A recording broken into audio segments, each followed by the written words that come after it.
నైమిషారణ్యే ఋషయః శౌనికారదః ప్రపృచ్ఛుతం సూతం పౌరాణికం ఖలు.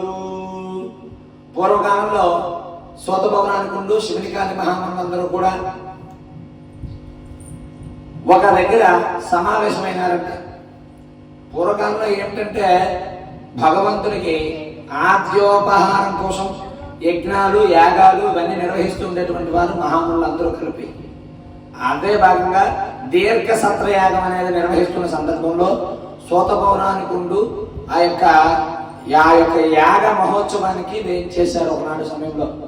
అయితే ఉదయం అంతా కూడా ఆ అరణ్యంలో ఆ చేస్తున్నటువంటి దీర్ఘ సత్య యాగాలు, ఈ యొక్క యాగాలన్నీ కూడా ఉదయం అంతా మంత్రోచ్చారణలతో వేద మంత్రాలతో ఆ యొక్క అరణ్యం మొత్తం కూడా దద్దరిల్లుతూ ఉండేది. మధ్యాహ్నం కాసేపు అయిన తర్వాత పలహారాలన్నీ కావించిన తర్వాత విశ్రాంతి తీసుకున్నటువంటి సందర్భంలో ఈ యొక్క సూత మహర్షుల వారు కూడా అక్కడ ఆశీనులై ఉన్నప్పుడు ఈ శిష్య పొంగవులందరూ కూడాను, మరి కొంతమంది మహాములందరూ కూడాను మహానుభావ పరమ లోకోత్కృష్టమైనటువంటి సాక్షాత్తు శ్రీమన్నారాయణ గురించి ఏదైనా వృత్తాంతాన్ని తెలియపరచండి అని చెప్పేసి మనందరూ అడగగానే సాక్షాత్తు సూత పౌరాణికుడు గారు ఏమని చెప్పారంటే, అయ్యా సాక్షాత్తు శ్రీమన్నారాయణ అంటున్నారు, శ్రీ సత్యనారాయణ స్వామి వారి అవతారం గురించి తెలియపరుస్తున్నారు.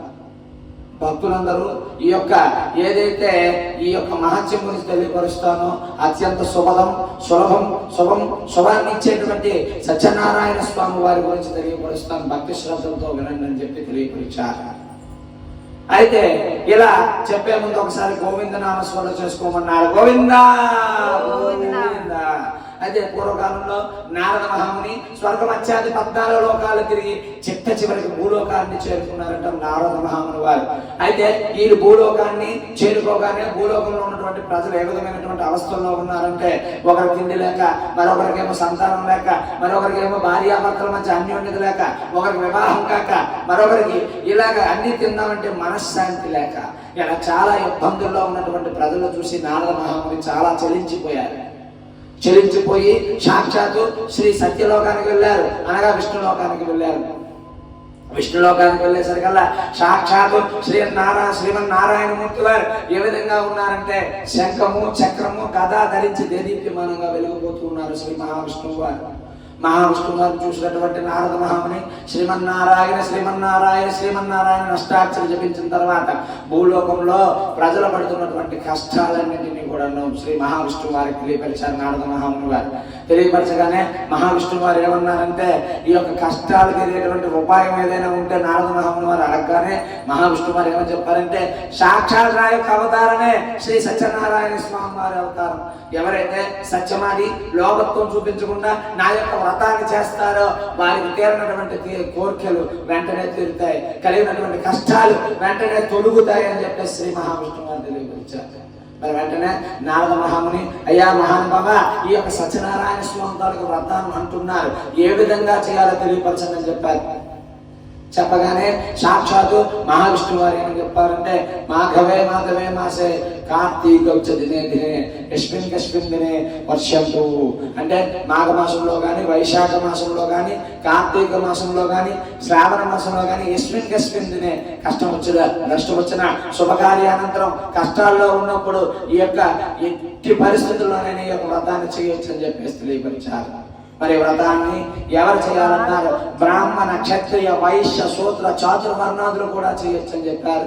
మరి వ్రతాన్ని ఏ విధంగా చేయాలన్నారు? గృహనే చక్కగా ఈశాన్యం ఉదయాన్నే లేచి కాలకృత్యాలు తీర్చుకుని శిరస్నానం ఆచరించి ఈశాన్యం మూల చక్కనైనటువంటి రంగబలులతో అలంకరించుకుని గృహంతో మామిడి తోరణాలతో సౌభాగ్యంగా తయారు చేసుకుని ముత్తైదువులు సుహాసనగా ఉండి స్వామివారి యొక్క నామధేయాన్ని అష్టాక్షరి జపాన్ని ఉదయం నుంచి లెగిసిన నుంచి కూడా అష్టాక్షరి నామ సంకీర్తనం చేస్తూ ఓం నమో నారాయణాయ, ఓం నమో నారాయణాయ, ఓం నమో నారాయణాయ సంకీర్తన చేసి తదనంతరం స్వామివారి ధ్యానంలో ఉండి సంకల్పించుకుని, అయ్యా సత్యదేవ ప్రభు నీ యొక్క వ్రతాన్ని చేస్తామని చెప్పి సంకల్పించుకుని అదే మమేకమై సత్యమాడి లోభత్వం చూపించకుండా సత్యనారాయణ స్వామి తాలూకు వ్రతాన్ని అయితే చేయాలన్నారు. మరి ఏ పూజా విధానం అయితే ఉందో ఆ సత్యనారాయణ స్వామి వారి పూజా విధానాన్ని కూడా తెలియపరిచారు స్వామివారి.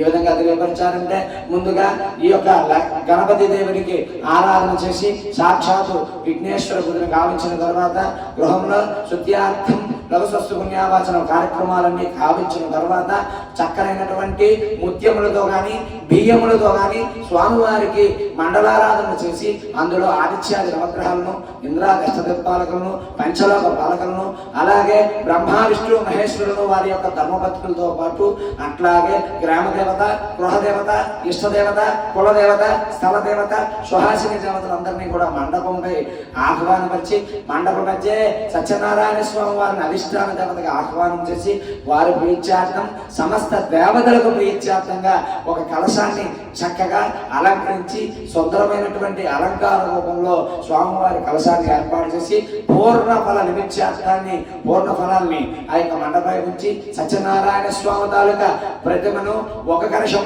బంగారంతో గాని, అర్ధ కలశం బంగారంతో గాని, తుదకు పావు కలశం బంగారంతో గాని శక్తి కలిసి లోహ తారతమ్యం లేకుండా సత్యనారాయణ స్వామి తాలూకా ప్రతిమను చేయించి చక్కగా స్వామివారిని శుద్ధోదక స్నానాలను, పంచామృత స్నానాలను, షోడశ ఉపచార కర్మలన్నింటినీ కూడా ఆ యొక్క పూజా భాగంలో చేయించి స్వామివారి యొక్క అష్టోత్తరనామాలను, అలాగే వివిధ రకాలైనటువంటి తులసి, మారేడు, రంగురంగుల పుష్పాలతో స్వామివారికి చక్కగా పూజగా అలంకరించి స్వామివారికి విశేషమైనటువంటి అత్యంత ప్రీతిపాత్రమైనటువంటి పంచఫలాన్ని కానీ అష్టఫలాన్ని కానీ మహాభోగ నైవేద్యంగా ఏర్పాటు చేసి స్వామివారికి ఇష్టమైనటువంటి వండినటువంటి గోధుమల మహానైవేద్యాన్ని స్వామివారికి చక్కగా సుగంధ పరిమళాలన్నింటితో కలిపి మిశ్రితం చేసి స్వామివారికి మహాభోగ నైవేద్యంగా పెట్టి సాష్టాంగాది నమస్కారాలన్నింటినీ గావించినట్లయితే, అలాగే స్వామివారి యొక్క దివ్య శ్రవణార్థం పంచకథలను ప్రతీకగా, పంచభూతాలకి ప్రతీకగా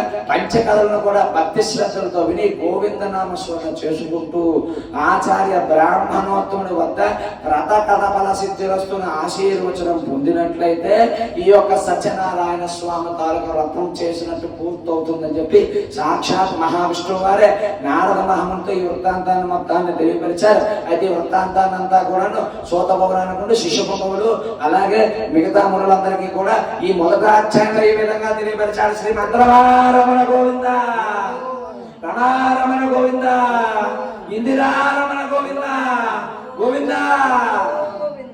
సత్యనారాయణ స్వామి నమః. ప్రథమాధ్యాయం సమాప్తః. ప్రారంభః. గోవింద. అయితే సూత భవనానికుండు శిష్యుకుండలందరూ కూడా సూత భవనానికి ఏమని అడిగారంటే, మరి మహానుభావ నిజంగా సత్యనారాయణ స్వామి దయామయ్య కష్టాల్లో ఉన్న వారికి కోరికలు తీర్చుతారంటున్నారు, చాలా మంది మరి భూలోకంలో చాలా ఇబ్బందులు పడ్డారంటున్నారు, మరి బాగానే ఉంది, కానీ మరి ఈ యొక్క కథని, ఈ యొక్క వ్రతాన్ని ఇంతవరకు ఎవరైనా చేశారా? చేస్తే వారికి ఏమైనా శుభాశుభ ఫలాలు ఏమైనా లభించాయా?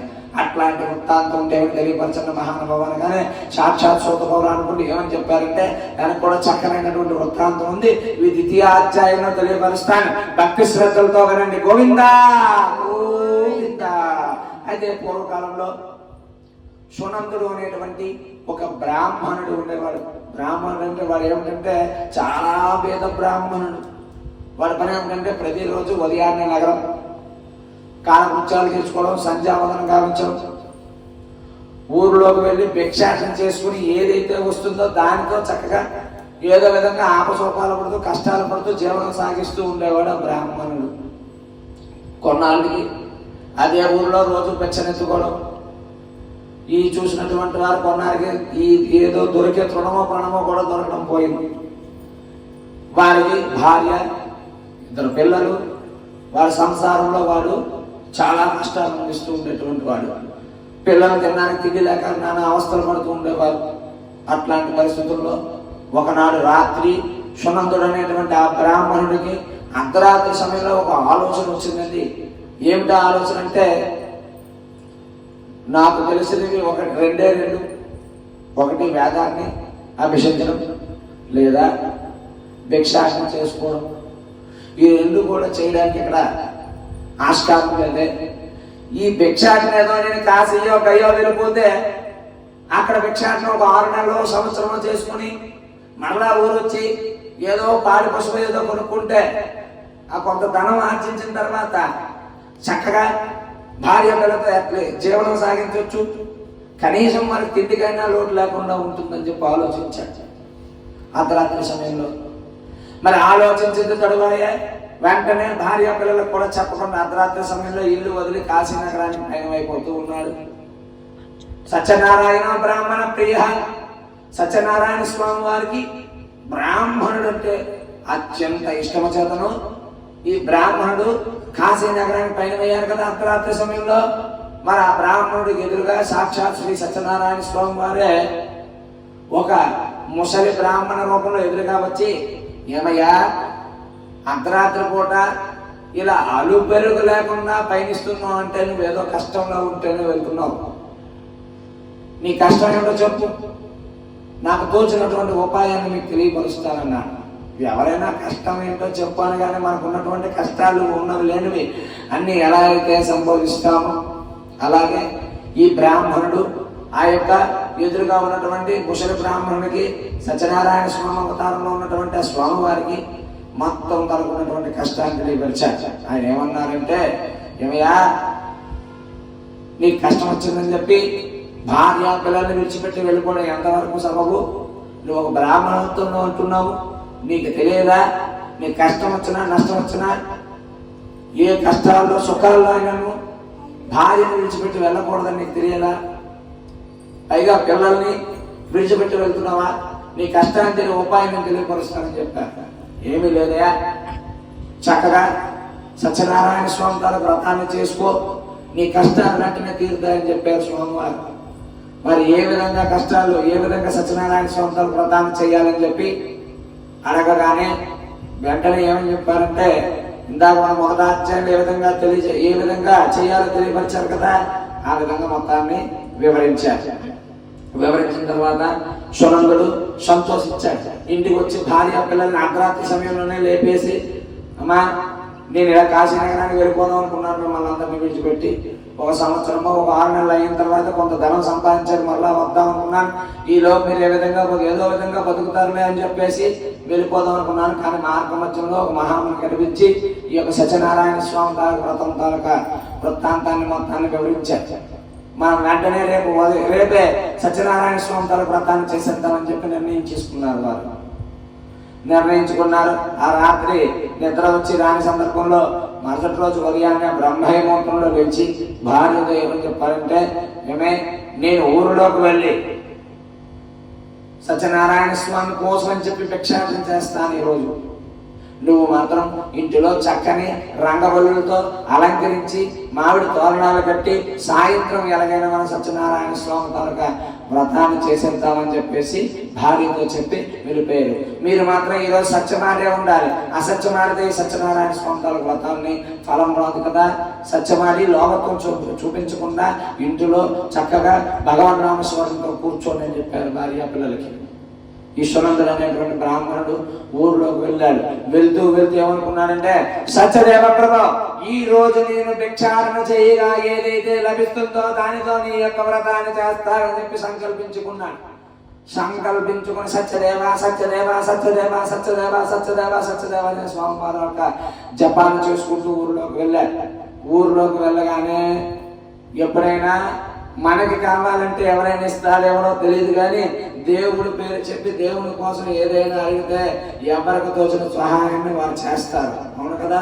మరి అట్లాగే ఈ సునందుడు అనేటువంటి బ్రాహ్మణుడు కూడా, అయ్యా ఈ రోజు సాయంత్రం నా గృహంలో చక్కగా సత్యనారాయణ స్వామి గారి వ్రతాన్ని చేద్దాం అనుకుంటున్నాను, మీకు తోచినటువంటి సహాయాన్ని ఇవ్వండి, మీకు తోచినటువంటి సహాయాన్ని చేయండి, వస్తు రూపంలో కానీ ధన రూపంలో కానీ ఏదో ఒక విధంగా నాకు ఈ వ్రతాన్ని పూర్తయ్యేటట్టు చేయండి, నాకు మంచి జరుగుతుందని చెప్పేసి మీకు కూడా మంచి జరుగుతుందని చెప్పి ఆ సత్యనారాయణ స్వామి వారి గురించి తెలియపరిచారు.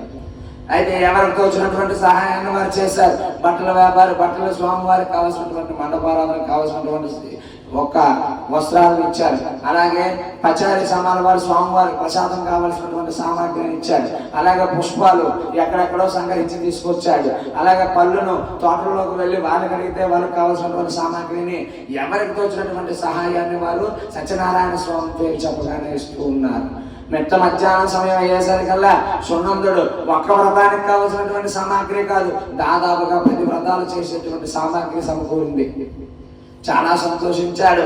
మరి ఇవన్నీ ఉంచుకొని కొన్ని చేసుకోవచ్చు కదా, కానీ స్వామివారికి సత్యమాడాలి, 1వ నియమం, 2వది లోపత్వం చూపించకూడదు. సత్యనారాయణ స్వామి కోసం అందుకే ఏమి చేస్తే అది స్వామివారికి అర్పితం చేసేస్తారు. ఇది సత్యనారాయణ స్వామికి అని తీసుకొచ్చింది సత్యనారాయణ స్వామికి వాడేస్తారు. దాన్ని లోపత్వం లేకుండా చేయడం అంటారు. మరి సునందుడు భిక్షాటన చేయగా ఏదైతే వస్తుందో దానితో వ్రతాన్ని చేస్తానని చెప్పి సంకల్పించుకున్నాడు కదండి. ఆ సంకల్పంలో భాగంగా ఈ యొక్క సునందుడు అనేటువంటి వాడు అంగరంగ వైభోగంగా మనలాగే సత్యనారాయణ స్వామి తాలూకు వ్రతాన్ని అయితే ఆ రోజు సాయంత్రం చక్కగా చేశాడు. దానివల్ల సత్యనారాయణ స్వామి తాలూకు అనుగ్రహం అనేది ఆ బ్రాహ్మణుడిపై పడింది. మరి అదే గ్రామానికి పక్క గ్రామంలో ఒక కట్టెలు అమ్ముకున్న వాడు ఉండేవాడు. వాడి పని ఏమిటంటే ప్రతిరోజు ఉదయాన్నే లేగడం, కొద్దిగా చద్దన్నం తినేయడం, మరి కొద్దిగా చద్ది మూట కట్టుకుని పక్కనే ఉన్నటువంటి అడవిలోకి వెళ్ళి ఏవో కట్టెలు కొట్టి ఆ పక్క గ్రామంలో ఉన్నటువంటి షావుకారు గారి వీధిలోకి వెళ్ళి షావుకారు గారికి ఆ కట్టెలు అమ్మి ఆ కట్టెలు అమ్మగా ఏదైతే వస్తుందో దానితో మరుసటి రోజుకి కావాల్సినటువంటి సామాగ్రిని కొనుక్కొని ఇంటికి వెళ్ళిపోతూ ఉండేవాడు. ఆ కట్టెలు అమ్ముకునేవాడు. వాడి జీవనం అలా సాగేది. అయితే అది కూడా కష్టంతో కూడుకున్నదే కదా. ఎందుకు, ఒకవేళ ఈవేళ కట్టెలు కొట్టడానికి వెళ్ళకపోతే రేపల్లా పుస్తులు ఉండాల్సిందే. వాళ్ళ పరిస్థితి అట్లాంటి పరిస్థితుల్లో ఆ కట్టెలు అమ్ముకునేవాడు ఉండేవాడు. అయితే అట్లాంటి పరిస్థితుల్లో కట్టెలు అమ్ముకున్నవాడు మంచి వైశాఖ మాసం మిట్ట మధ్యాహ్న సమయం కట్టెల ముగ్గులు కొట్టేసి అలాగా ఎన్ని నీళ్లు తాగినా దాహం తీరట్లేదని చెప్పి అడవిలో ఉంటుండగా కట్టెలు అమ్ముకున్న వాడికి ఒక ఆలోచన వచ్చింది.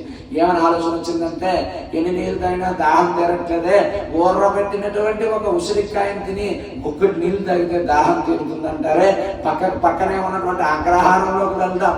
ఆ అగ్రహారంలో ఎవరో ఒకరు ఊరబెట్టినటువంటి ఉసిరికాయ ఉంటుంది కదా అని చెప్పి కట్టెల మోపు కొట్టింది తలపై పెట్టుకొని తిన్నగా అగ్రహారంలోకి వెళ్ళారు. పక్క గ్రామంలోకి వెళ్ళారు. వెళ్ళేసరికల్లా అక్కడ ఇందాక మనం కథ చేసుకున్నాడు, సత్యనారాయణ స్వామి తాలూకు వ్రతాన్ని చేసుకున్నారని చెప్పాను కదా.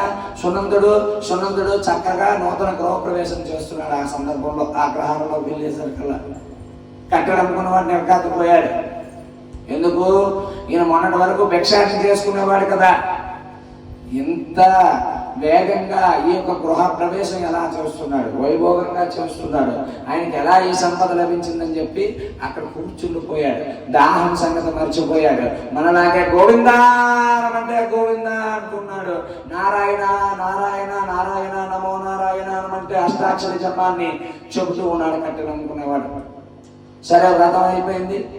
ఆ సునందుడు అనేటువంటి బ్రాహ్మణుడు తీర్థాన్ని ప్రసాదాన్ని అందరికీ పంచుతూ కట్టెలు అమ్ముకున్న వాడి దగ్గరికి కూడా వచ్చి కట్టెలు అమ్ముకున్న వాడు వెంటనే ఎవరు అడిగారంటే, అయ్యా మహానుభావ, మీరు మొన్నటి వరకు భిక్షాటన చేసుకునేవారు, చాలా కష్టాల్లో ఉండేవారు, ఏమిటి ఈ యొక్క గృహాన్ని ఎలా నిర్మించారు, ఈ యొక్క సౌభాగ్యం ఏమిటి అని చెప్పేసి అడగగానే జరిగిన వృత్తాంతాన్ని మొత్తాన్ని తెలియపరిచాడు. నేను సత్యనారాయణ స్వామి తాలూకు వ్రతాన్ని చేసుకోవడం వల్ల నా కష్టాలు తిరిగి ఈ విధంగా గ్రామంలో ఉన్నటువంటి వారు, అయ్యా పురోహితులు వారు, మీరు ఎక్కడికి వెళ్ళొద్దండి, మీకు ప్రతినిత్యం ఏదో యజ్ఞయాగాది సత్య కార్యక్రమాలు ఒక చెబుతూ ఉంటాం, మీరు గృహాన్ని నిర్మించుకుంటానంటున్నారు, మేము తలో మాకు తోచిన సహాయాన్ని మీరు చేస్తాం, మీ గృహం మీరు ఇక్కడే ఉండండి అని చెప్పి ఆ పురోహితుల వారని చెప్పి గుర్తించి ఆ సునందుడికి ఎవరికి తోచిన సహాయాన్ని చేయడం వల్ల సత్యనారాయణ స్వామి తాలూకు అనుగ్రహం వల్ల సునందుడు చక్కనైనటువంటి గృహాన్ని నిర్మించుకున్నాను కదా అని చెప్పి మర్చిపోకుండా మళ్ళీ సత్యనారాయణ స్వామి తాలూకు వ్రతాన్ని చేసుకున్నాను. ఆ సందర్భమే వీటిని తెలియపరిచాడు. మరి కట్టెలు అమ్ముకున్న వారు వెంటనే ఏమన్నా అంటే, అయ్యా బ్రాహ్మణోత్తమ, మరి నాకు కూడా కష్టాలు ఉన్నాయి, మరి నేను కూడా ఈ సత్యనారాయణ స్వామి తాలూకు వ్రతాన్ని చేయొచ్చా అని చెప్పేసి అడగగానే వెంటనే ఏమని తెలియపరిచారంటే, అలా ఏం లేదయ్యా, ఈ యొక్క వ్రతాన్ని బ్రాహ్మణ క్షత్రియ వైశ్య శూద్రుల వారు ఎవరైనా చేయొచ్చు, కష్టాల్లో ఉన్న వాళ్ళు తప్పకుండా చేయాలి, శుభకార్యానంతరం అనంతరం చేయాలి అని చెప్పేసి ఆ యొక్క కట్టెలు అమ్ముకున్న వాడికి ఈ సునందుడు తెలియపరిచాడు. అయితే మరి వ్రతాన్ని చేయడానికి ఏం ఖర్చు అవుతుంది ఇవన్నీ అడిగాడు. ఇంతలాగా చేయాలంటే నా ఆస్తే కట్టెల మోపు, నేను ఎలా చేయగలనన్నాను. ఏమీ లేదుగా, నువ్వు సంకల్పించుకో, నీ కట్టెల మోపే నీ ఆస్తిగా భావించు, ఈ వ్రతాన్ని చేస్తానని స్వామివారికి తెలియపరుచుకో, మనస్ఫూర్తిగా సంకల్పించుకో, వ్రతం అవుతుందని చెప్పారు. వెంటనే కట్టెలు అందుకున్నవాడు అక్కడ పెట్టినటువంటి తీర్థ ప్రసాదాన్ని స్వీకరించి పెట్టినటువంటి అన్న సమారాధన కార్యక్రమంలో పాల్గొని అన్నాన్ని కూడా ప్రసాదంగా స్వీకరించి ఆ యొక్క కట్టెల మోపు తలపై వేసుకొని ప్రతినిత్యం అమ్మేటువంటి షావుకారు గారి వీధిలోకి తిన్నగా పయనమయ్యాడు. కట్టెల మోపు తలపై వేసుకుని 3 అడుగులు ముందుకు వేశాడు. సత్యదేవ ప్రభు, నా ఆస్తే ఈ కట్టెల మోపు, ఈ కట్టెల మోపు అమ్మగా ఏదైతే వస్తుందో దానితో నీ యొక్క వ్రతాన్ని చేస్తానని చెప్పి సంకల్పించుకున్నాడు.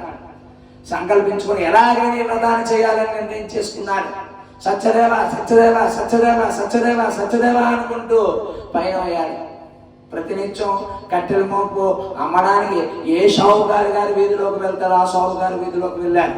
ప్రతిరోజు కూడా షావుకారు గారు మోపు ఎంతకి ఇస్తావయ్యా అని చెప్పేటువంటి అడిగేటువంటి షావుకారు గారు ఆ రోజు ఏమని అడిగారంటే, ఏమయ్యా నీ నెత్తిపైన ఉన్నటువంటి కట్టెల మోపులోంచి ఒక కర్రను ఎంతకి ఇస్తావని అడుగుతున్నారు.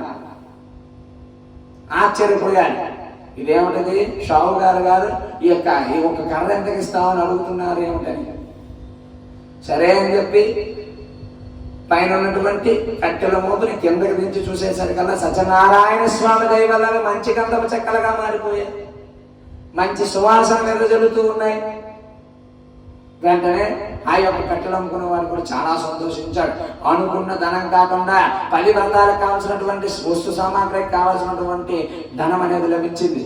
వెంటనే అదే షావుకారు గారి దగ్గర, అయ్యా నేను సత్యనారాయణ స్వామి తాలూకు వ్రతాన్ని రేపే చేయాలనుకుంటున్నాను, దానికి కావాల్సినటువంటి వస్తు సంపాదనని ఎంత, ఈ యొక్క ధనానికి ఎంత వస్తే అంత ఇవ్వండి అని చెప్పేసి అక్కడే ఇచ్చి అక్కడే వ్రతానికి కావాల్సినటువంటి సామాగ్రి మొత్తాన్ని సంగ్రహించుకుని తిన్నగా ఇంటికి వెళ్ళి భార్య పిల్లలతో ఈ యొక్క విషయాన్ని మొత్తాన్ని చర్చించాడు. మరుసటి రోజు ఉదయాన్నే మరి ఇంకెందుకు, ఎంత వస్తు సంపాదన ఉన్నప్పుడు నేను ఒక్కనే చేసుకోవడం ఎందుకు, గ్రామం కూడా చేసుకుందామని చెప్పి తన స్థాయికి మించి ప్రతి ఒక్కరు కూడా పిలిచి సత్యనారాయణ స్వామి గారి వ్రతాన్ని మనలాగే అంగరంగ వైభవంగా చేసుకున్నారు. అలా చేసుకోవడం వల్ల ఆ కట్టెలు అమ్ముకున్నవాడు, వారి గ్రామస్తులు, అలాగే ఈ సునందుడు, ఆ యొక్క గ్రామస్తులు అందరూ కూడా సత్యనారాయణ స్వామి గారి దయ వల్ల ఆయుర ఆరోగ్యాలతో సుఖ సంతోషాలతో అంచెమందు విష్ణు సాన్నిధ్యాన్ని కూడా పొందాలని సోత పౌరాణికుడు శివునికాది మహాములందరికీ కూడాను ఈ యొక్క ద్వితీయాధ్యాయంలో ఈ విధంగా తెలియపరిచారు. శ్రీమద్రమారమణ గోవింద, సత్యనారాయణ గోవింద గోవింద. తృతీయాధ్యాయం ప్రారంభ, చతుర్థాధ్యాయం ప్రారంభ. సత్యదేవాయ నమః. అయితే శ్రోత పౌరాణికుడు వారికి ఈ మిగతా శిష్య బొమ్మలందరూ కూడాను మహానుభావ సత్యనారాయణ స్వామి తాలూకు వ్రతం చేయడం వల్ల అంచెమంది విష్ణు సాన్నిధ్యాన్ని కూడా పొందారు, సుఖ సంతోషాలతో ఉన్నారు, బాగానే ఉంది. మరి ఈ యొక్క సత్యనారాయణ స్వామి తాలూకా వ్రతం చేస్తానని చెప్పి మొక్కుకొని వదిలేసిన సత్యనారాయణ స్వామి ఎలా అయినా చేయించేసుకునే వారికి కష్టాల నుంచి సుఖాలు ఇస్తారని చెప్పేసి విన్నాం. మరి అట్లాంటి వృత్తాంతం ఏమైనా ఉందా తెలియపరచండి మహానుభావ అని చెప్పి వేడుకోగానే సాక్షాత్ సోత పౌరాణికుడు దానికి కూడా చక్కనైనటువంటి వృత్తాంతం ఉంది. ఈ తృతీయ చతుర్థాధ్యాయంలో తెలియపరుస్తాను. భక్తి శ్రద్ధలతో వినండి. ఒకసారి గోవింద నామస్మరణ చేసుకోమన్నారు. గోవింద రమారమణ గోవింద గోవింద. అయితే పూర్వకాలంలో షావు అనేటువంటి ఒక షావుకారు గారు ఉండేవారు. ఆయన పని ఏమిటంటే వస్తు మార్పిడి విధానంలో వ్యాపారం చేస్తూ ఉండేటువంటి వారు. అంటే పూర్వకాలంలో ఏంటంటే ఈ ధనాలు ఇలాంటివి చాలా తక్కువ.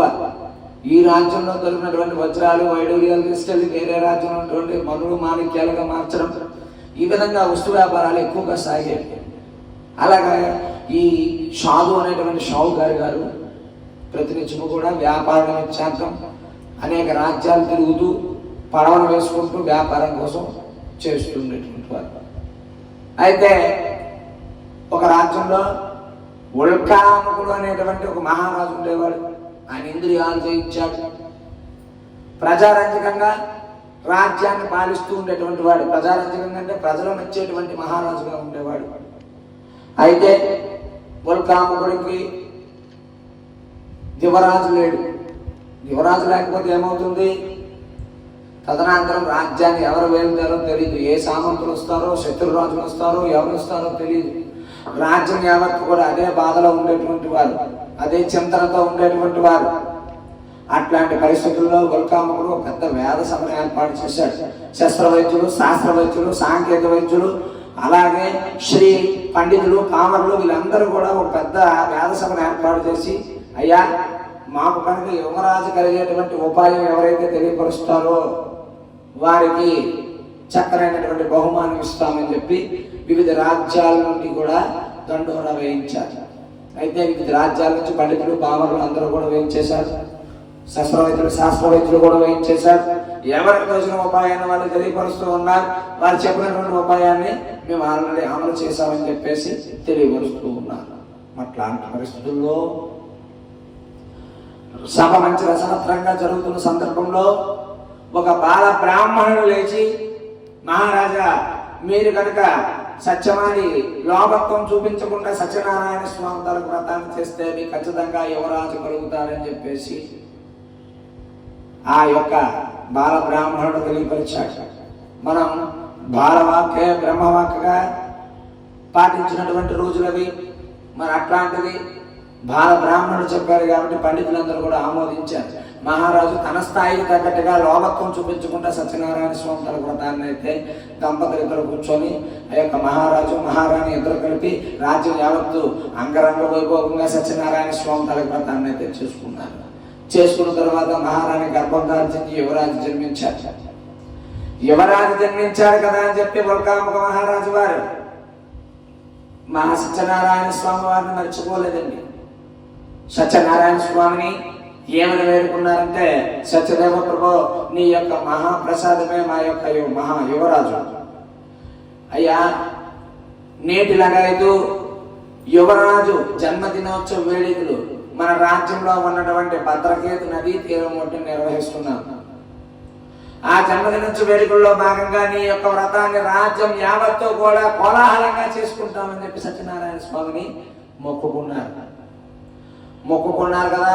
ప్రతి సంవత్సరం కూడా మహారాజు యువరాజు జన్మదినోత్సవ వేడుకల సందర్భంగా రాజ్యం యావత్ అందరూ కలిపి భద్రకేతు నది తీరం ఒడ్డున చక్కగా సత్యనారాయణ స్వామి తల వ్రతాన్ని కూడా చేసుకుంటూ ఉన్నారు ప్రతి సంవత్సరం కూడా. మరి అదే సత్యనారాయణ స్వామి తాలూకు వ్రతం జరుగుతున్న దగ్గరికి ఇందాక చెప్పాను, తెలియపరిచాను కదండి, సాధు అనేటువంటి ఒక షావుకారు గారు, ఆ షావుకారు గారు అక్కడికి వేయించేసి ఉన్నారు. ఏమిటి ఇక్కడ ఏదో రథయాత్ర జరుగుతుందో లేకపోతే తీర్థం జరుగుతుందో ఏదో జరుగుతున్నట్టు ఉంది, కోలాహలంగా ఉంది, మనకు వ్యాపారం బాగా జరుగుతుందేమో అని చెప్పి ఆయనకి వచ్చినటువంటి అక్కడ దిగి పడవలో నుంచే అక్కడ అడుగుతున్నారు, ఏమయ్యా ఇక్కడ ఏం జరుగుతున్నది? అయ్యా మా మహారాజుకి యువరాజు లేరని చెప్పి సత్యనారాయణ స్వామి వ్రతాన్ని చేస్తే ఆ చేయడం వల్ల మాకు యువరాజు జన్మించారు. అందుకే ఆనందంగా ప్రతి సంవత్సరం కూడా యువరాజు జన్మదినోత్సవ వేడుకలతో పాటు సత్యనారాయణ స్వామి తాలూకు వ్రతాన్ని చేస్తానని చెప్పేసి చేస్తున్నామండి అని చెప్పారు. వెంటనే అక్కడ ఉన్నటువంటి పండితులు వారి దగ్గర పరుగున ఈ షాదు అనేటువంటి షావుకారు గారు వెళ్ళి, మరి మహానుభావ నాకు అసలు సంతానమే లేదు, సత్యనారాయణ స్వామి తాలూకు వ్రతాన్ని చేస్తాను అనుకుంటే నాకు సంతానం కలుగుతుందా అని చెప్పారు. అనగానే పండితులు వారు ఏమన్నారంటే, లేదయ్యా ఇంటికి వెళ్ళి చక్కగా కాళ్ళు చేతులు కడుక్కొని ముడుపు కట్టేసుకొని చక్కగా సత్యదేవ ప్రభు మా కనుక సంతానం కలిగితే నీ యొక్క వ్రతాన్ని చేస్తామని చెప్పి దండం పెట్టేసుకోమన్నారు. మరి షావుకారు గారు వ్యాపారాన్ని విడిచిపెట్టేసి తిన్నగా ఇంటికి వెళ్ళారు. ఇంటికి వెళ్ళి భార్య అయినటువంటి లీలావతితో ఈ జరిగిన వృత్తాంతాన్ని మొత్తాన్ని తెలియపరిచారు. లీలావతి షావుకారు గారు ఇద్దరు కూడా దేవుని ముందుకు వెళ్ళి ఒక ముడుపుని కట్టేశారు. సత్యదేవ ప్రభా మాకు కనుక సంతానం కలిగితే నీ యొక్క వ్రతాన్ని చేస్తామని సుఖించారు. లీలావతి సాధు ఇద్దరు షావుకారులు కలిపి సుఖించారు. సుఖించిన తర్వాత లీలావతి గర్భం దాల్చిందండి. గర్భం దాల్చిన 9 నెలల 10వ రోజు నాడు మంచి కళాప్రపూర్ణంగా ఉన్నటువంటి శుక్లపక్ష పౌర్ణమి రోజు ఒక అమ్మాయి జన్మించింది. షావుకారు గారు ఆనందానికి అవధులు లేవు. లేక లేక లేక లేక కలిగిన సంతానం కారణంగా ఆ యొక్క షావుకారు గారు కూడా బాలసారి నామకరణ మహోత్సవాన్ని కూడా అంగరంగ వైభవంగా జరిపించారు. కుల పురోహితుల వారిని పిలిపించారు, నామకరణ మహోత్సవాన్ని జరిపించారు. పురోహితుల వారు చక్కనైనటువంటి కళాప్రపూర్ణంగా పౌర్ణమి రోజు పుట్టింది కనుక కళావతి అని నామకరణం కూడా చేశారు. అంతా అయిపోయింది, ఆశీర్వచనం అయిపోయింది. పంక్తిలో కూర్చుని భోజనానికి కూడా సిద్ధపడుతూ కూర్చున్నారు షావుకారి గారు. కూర్చున్నటువంటి షావుకారి గారి దగ్గరికి భార్య అయినటువంటి లీలావతి వచ్చి, ఏమండి మనకి సంతానం కలిగితే సత్యనారాయణ స్వామి తాలూకు వ్రతాన్ని చేద్దామని చెప్పి మొక్కుకున్నాం కదండి, నా మాట వినండి, ఇప్పుడు మనం భోజనం చేయొద్దు, ఉపవాసం ఉండిపోదాం, సాయంత్రం సత్యనారాయణ స్వామి తాలూకు వ్రతాన్ని ఎలాగైనా చేసేద్దామండి. వెంటనే షావుకారు గారు, మీ ఆడవారికి ఎంతే తెలుసు, మీరు గర్భం దాల్చింది మొదలు నేటికి 10 మాసాలు అవుతుంది, వ్యాపారం లేదు, వ్యవహారం లేదు, ఏమీ లేదు, నువ్వు కాలు కిందన పెడితే కిందిపోతావేమని చెప్పి సుందర సుకుమారంగా నిన్ను పెంచాను. అయినా ఇప్పటికిప్పుడు మనలాంటి వారు సత్యనారాయణ స్వామి తాలూకు వ్రతాన్ని చేయాలంటే బోల్డ్ ఖర్చులతో కూడుకున్నటువంటి వ్యవహారం. బ్రాహ్మణులు దక్షిణ తాంబూలాలు ఇవ్వాలి, మళ్ళీ బంధువులందరినీ ఉంచాలి, రాత్రికి బసలను ఏర్పాటు చేయాలి, భోజనాలు ఏర్పాటు చేయాలి. ఇదంతా మించిపోయింది లేదు. నువ్వు వెళ్ళు, దేవుడి దగ్గరికి వెళ్ళి దండం పెట్టేసుకుని, ఎప్పుడో మా అమ్మాయి పెళ్ళైతే శుభకార్యానంతరం సత్యనారాయణ స్వామి తాలూకు వ్రతాన్ని చేయాలి కదా, అప్పుడు చేసేసుకుందాం.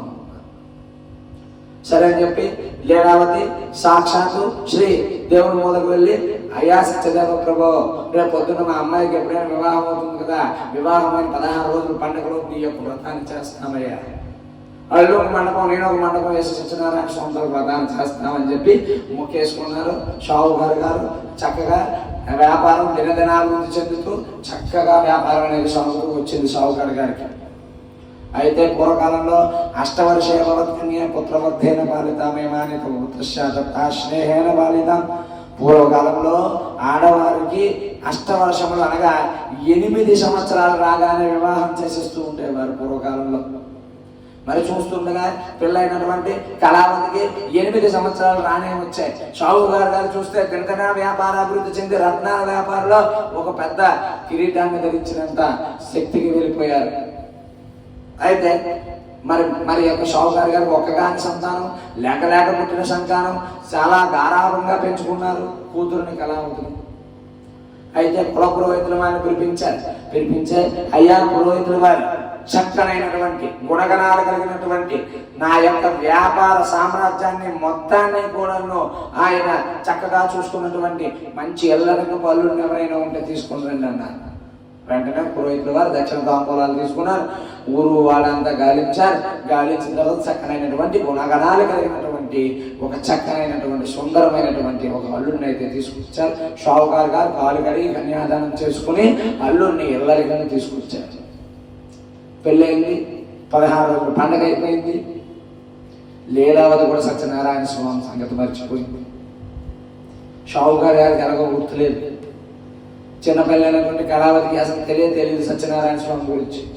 అల్లుడి గారికి అసలు ఇంట్లో వ్యవహారమే తెలియదు.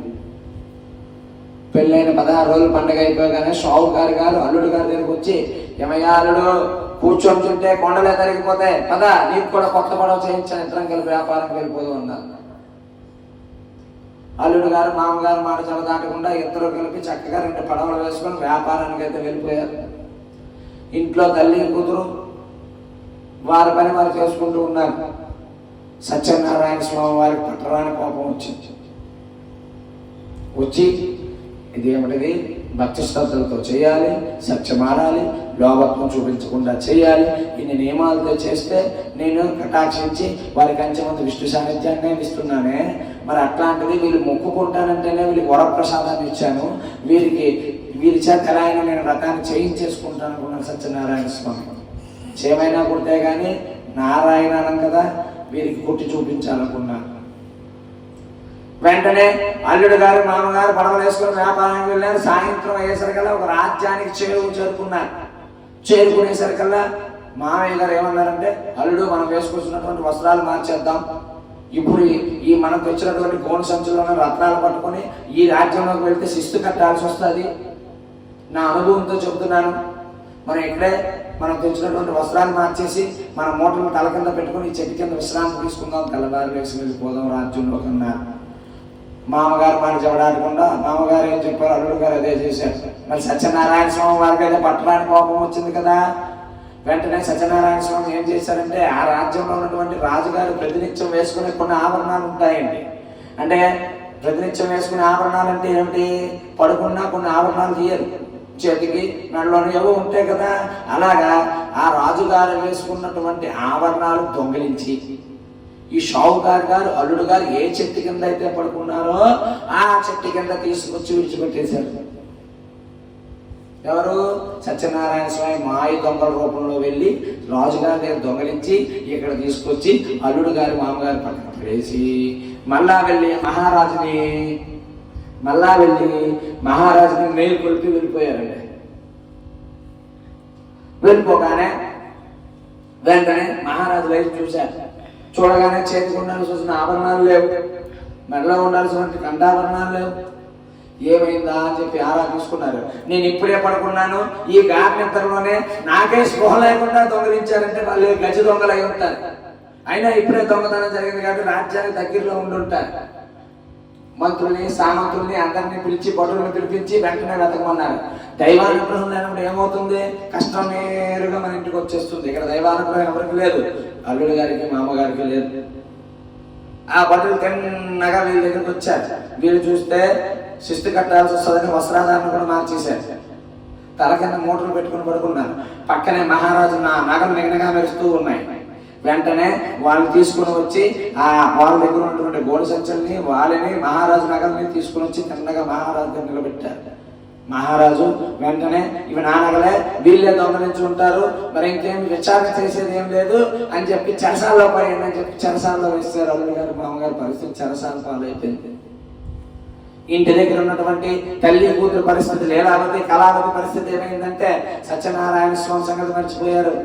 వివాహం అయిపోయింది, 16 రోజులు పండుగ అయిపోయింది, బాగా బడలికల్లోకి వెళ్ళిపోయారు.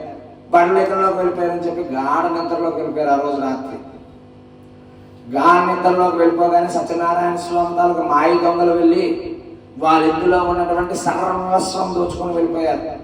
ఉదయాన్నే లేచి చూసేసరి కల్లా కట్టుకున్న బట్టలు, పడుకున్న మంచం తప్ప ఏమీ లేదు. బోరు ఏడుస్తూ ఉన్నారు. ఏడుస్తూ ఉండగా ఊర్లో ఉన్నటువంటి వారందరూ కూడా పరామర్శించడానికి వచ్చి, అమ్మా లీలావతి, నీ దగ్గర ధనం ఉన్నప్పుడు మాకు ఏది సాయం పెడితే నీకు తోచినటువంటి సహాయం చేసావు కనుక ఈ రోజు మీరు కష్టాల్లో ఉన్నారు, మీ భర్తలు వచ్చినంత వరకు మేము ఏదో ఒక సాయాన్ని మీకు అందిస్తూ ఉంటాం.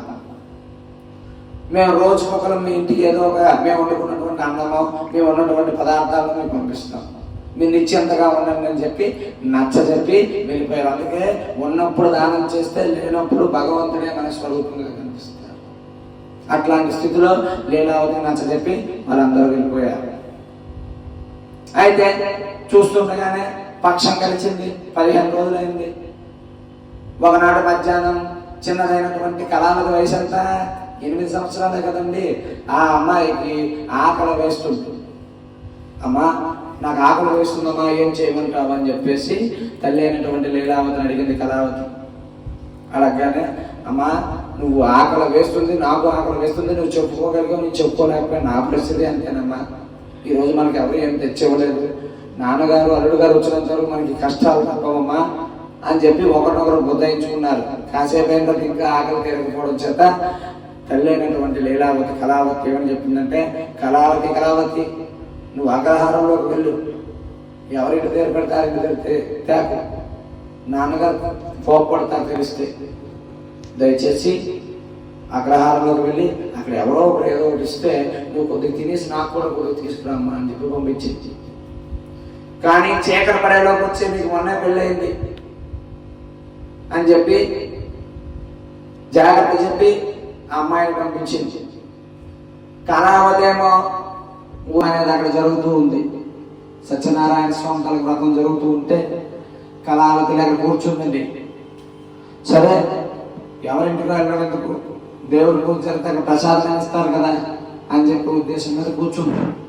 ఆ కూర్చునే సందర్భంలో అందరూ కూడా అమ్మ మీరు ఇప్పటికే కష్టాలతో ఉన్నారు, సత్యనారాయణ స్వామిని వేడుకోమ్మా అని చెప్పి కూర్చుని పెట్టారు. పురోహితుల వారు పక్కన పిలిపించుకొని, అమ్మ ఈ పుష్పం వేయు, నమో నారాయణాయ అనుకో, గోవిందుని తలుచుకో, మీ నాన్నగారు మీ భర్తలు రావాలని చెప్పి కోరుకోమ్మా అని చెప్పి దగ్గరుండి సముదాయించి వారి చేత ఆ యొక్క కళావతి చేత పూజ అయితే చేపిస్తూ ఉన్నారు.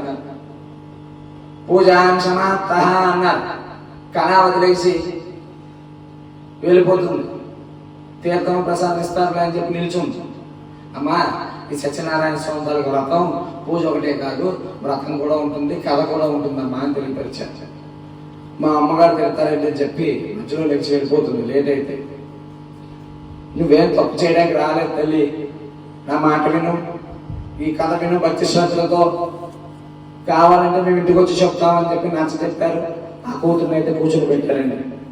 కళావతిని చక్కగా భక్తి శ్రద్ధలతో మనలాగే గోవిందనామస్మరణ చేస్తూ సత్యనారాయణ స్వామి తన వ్రతాన్ని కథని మొత్తం విన్నాక చక్కగా గోవిందనామస్మరణ చేసుకుంది. తీర్థాన్ని ప్రసాదాన్ని స్వీకరించింది.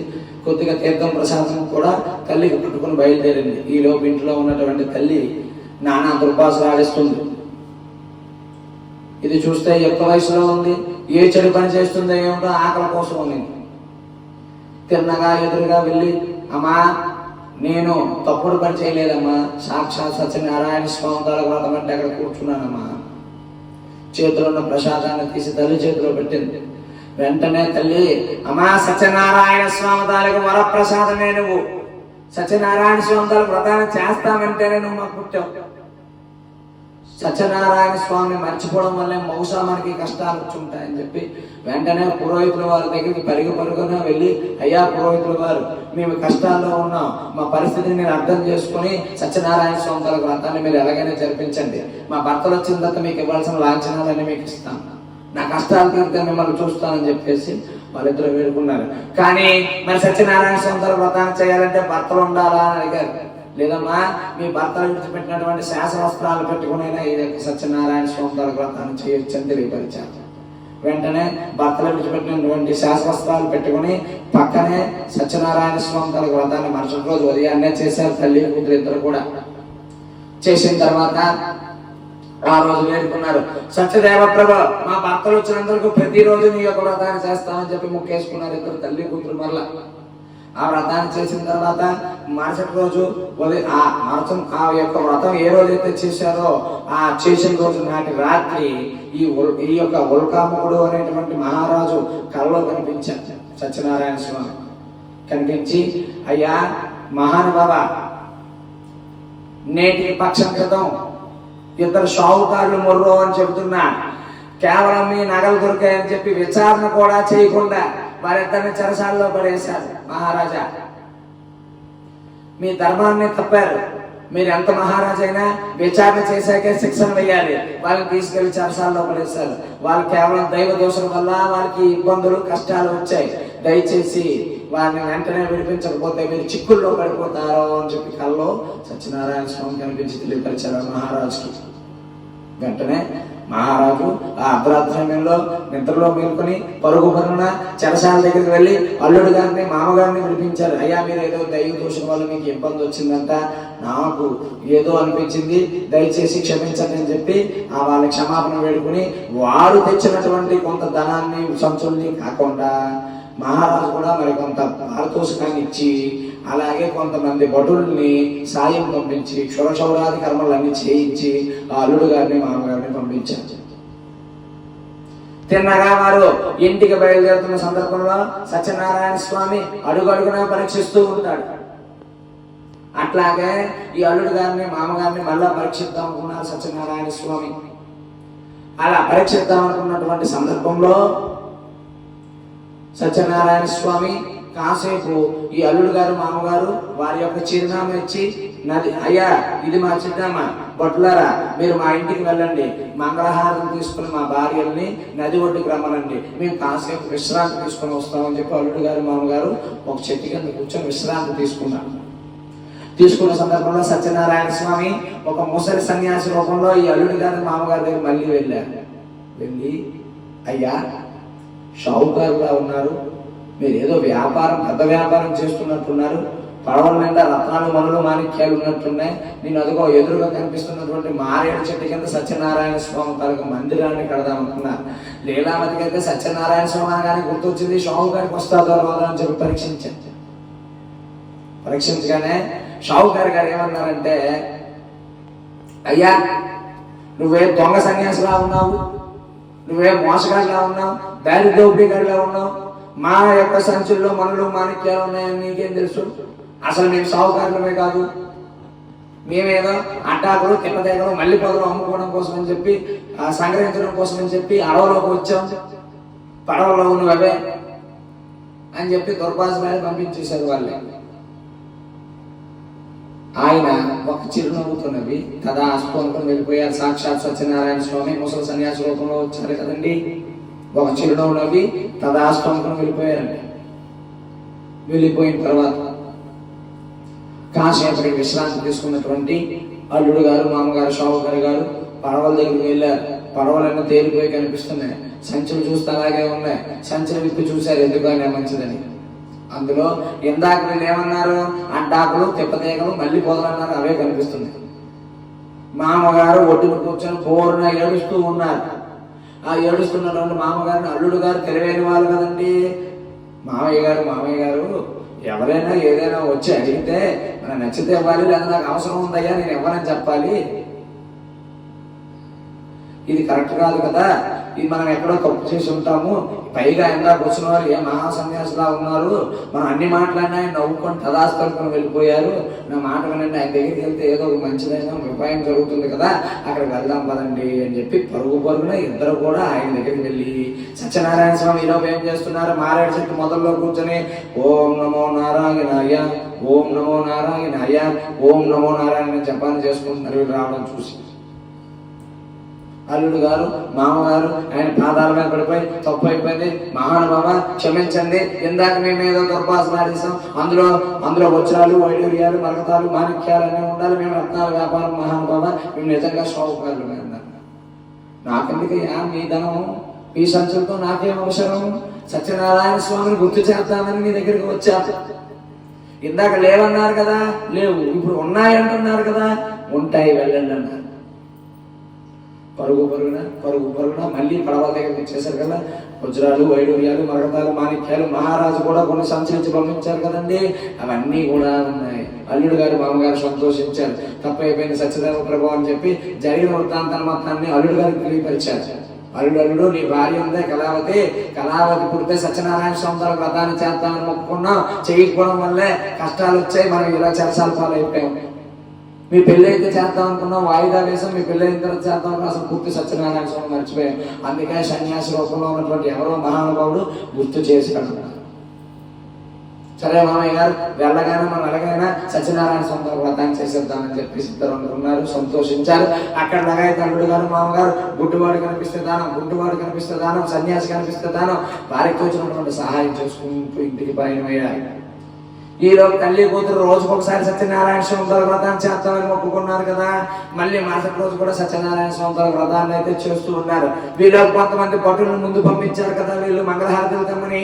భటులు వీళ్ళు వ్రతం అవుతుంది, మధ్యలో ఉన్నారు, వాళ్ళు వచ్చారు. అమ్మా మీ భర్తలు వచ్చేస్తున్నారు, నదికి మంగళహారతులు తీసుకుని రమ్మన్నారు అన్నారు. అంతే. తల్లి అయినటువంటి లీలావతి పువ్వు ఏమంటే పువ్వు వేస్తుంది, పత్రి వెంట వేస్తుంది మనస్ఫూర్తిగా. పెళ్ళైనటువంటి కళావతి నా భర్త ఎలా ఉన్నాడో, ఏమయ్యాడో, ఏమొస్తుందో అంటే మనిషి ఇక్కడ, మనసు అక్కడికి వెళ్ళిపోయింది. మనిషి అయితే ఇక్కడ కూర్చుంది, పువ్వు ఏమంటే పువ్వు వేస్తుంది, పత్రం ఏమంటే పత్రం వేస్తుంది, మనస్ఫూర్తిగా చేయలేకపోతుంది. సరే ఇంకా అయ్యగారు వచ్చినటువంటి పురోహితులు వారు వ్రత కథ సమాప్త అన్నారు. అంతే, అమ్మయ్యా ఇంకా అయిపోయిందని చెప్పి పరుగున తీర్థం తీసుకోలేదు, ప్రసాదం తీసుకోలేదు. అన్నిటికంటే ముఖ్యం వ్రత కథ ఫల సిద్ధులు వస్తేనే బ్రాహ్మణోత్తరుల ఆశీర్వచనం పొందితేనే వ్రతం పూర్తవుతుంది. అయితే ఇద్దరు కూడా తెల్లైనటువంటి లీలావతి మాత్రం ఏం చేసిందంటే తీర్థాన్ని, ప్రసాదాన్ని కొద్దిగా తీసుకుని వచ్చిన వాళ్ళందరికీ నచ్చ చెప్పింది. అమ్మా మేము ఇంకా బాగా చేస్తాం, మా భర్తలు వచ్చారు, అంగరంగ వైభవంగా సత్యనారాయణ స్వామి వ్రతాన్ని చేస్తాం, ఈ రోజు నేను మంగళహారతులు పట్టుకొని నదికి వెళ్లాల్సి ఉంది, మీరు కొద్దిగా తీర్థాన్ని, ప్రసాదాన్ని స్వీకరించండి అని చెప్పి పురోహితుల ఆశీర్వచనం తీసుకుని మెల్లగా వెళ్ళింది. మీరు వెళ్ళారు కానీ వాళ్ళు ఇంకా రాలేదు. ఎందుకు? వారు స్వామి దానాలు ధర్మాలు చేసుకుని వస్తున్నారు. అయితే ఈలోపు లీలావతి చక్కగా వెళ్ళింది, కానీ కళావతి పరుగున వెళ్ళిపోయింది కదా. సత్యనారాయణ స్వామి మళ్ళీ పరీక్షించారు. ఈలోపు వీళ్ళు అందరు ఎదురు చూస్తుండగానే అల్లుడు గారు, మామగారు పడవ రెండు కనిపించే వచ్చేసాయి. మామయ్య గారి పడవ దిగి పడవలో ఉన్నటువంటి సంచులు తెంచుతున్న సందర్భంలో వెనకనే ఉన్నటువంటి అల్లుడు గారి పడవ అల్లుడు గారితో పాటు పక్కనే ఉన్నటువంటి సుడిగుండంలో ఒడిగిపోయింది. అందరూ చూస్తుండే కానీ అందరూ నిర్ఘాతపోయారు.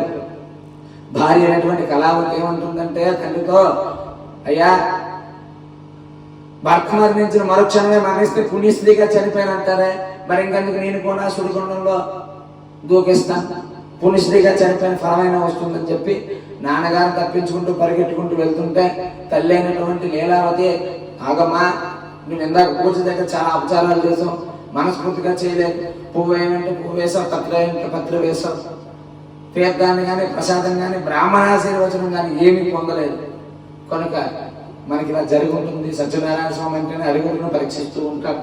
నా మాటలను మరలా ఇంటికి వెళ్ళి పునఃపూజ చేసుకో, తీర్థాన్ని ప్రసాదాన్ని స్వీకరించి బ్రాహ్మణాశీర్వచనం పొందిరా, ఈలోపు నాన్నగారు సుడిగుండంలో నుంచి అల్లుడు గారిని దింపిస్తారు, అంతకే ఆయన రాకపోతే అప్పుడు నీ ఇష్టం అని చెప్పి కూతురు నచ్చజెప్పి ఇంటికి పంపించింది. కూతురు పరుగున వెళ్ళింది, మళ్ళా పునఃపూజ చేసుకుంది, తీర్థ ప్రసాదాన్ని స్వీకరించింది, బ్రాహ్మణ ఆశీర్వచనం పొందింది. మరలా నది దగ్గరికి వచ్చేసరికల్లా అల్లుడు గారిని గజేంద్ర గారిని పెట్టి బయటికైతే తీశారు. అల్లుడు గారి ప్రాణంతో ఉన్నారు. మరి షావు గారు ఆకాశం వైపు చూసి, సత్యదేవ ప్రభో నీ మహిమల అమోఘం,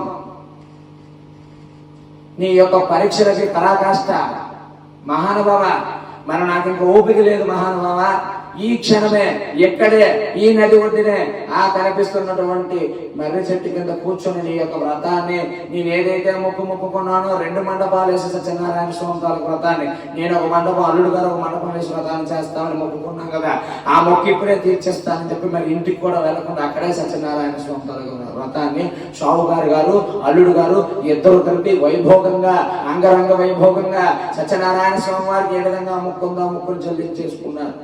అలా చెల్లించేసుకోవడం వల్ల ఆ షావు గారు వారి యొక్క కుటుంబ సభ్యులందరూ కూడా ఆయురారోగ్యాలతో సుఖ సంతోషాలతో ఉండి అంచెమందు విష్ణు సాహిత్యాన్ని కూడా పొందారని స్వపౌరాణికుడు శివుని గారి మహాములందరికీ కూడా ఈ వృత్తాంతంలో తెలియపరిచారు. శ్రీమద్రమారమణ గోవింద గోవింద.